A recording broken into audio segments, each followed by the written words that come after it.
sinabi ni Esteban, napakatigas ng ulo ninyo, sabi niya, nagbingi-bingihan kayo sa mga mensahe ng Diyos. Ito yung lang, hindi lamang ngayon nangyari yan na noon pa. Amen. At pwedeng mangyayari o mangyari pa rin hanggang ngayon. Dahil ayaw ninyong sumunod sa sinasabi niya sa inyo. Palagi kayong, palagi ninyong kinakalaban ang banal na Espiritu. Manang-mana kayo. Sabi niya, huwag kayong tumingin sa katabi niyo.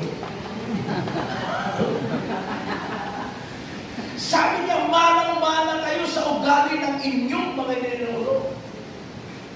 Kaya problema talaga ito, mga kapatid. Sana maunawaan natin.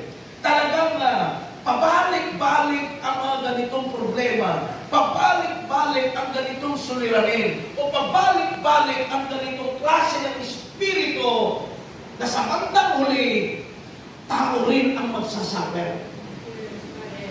Amen po ba kayong galing? Biblia mismo, second ninyo, nagbigay na ang babala ang Diyos. Nagbigay na ng paalaala na huwag natin gayahin sila para hindi mangyari sa atin yung mga nangyari sa kanila. Glory to Jesus. Pero mga kapatid, anong ginawa? At patay sa, parang hindi ko na nakuha lahat. Yung verse, okay, tignan ko lang. Kasi parang kulang. 1 Corinthians chapter 10.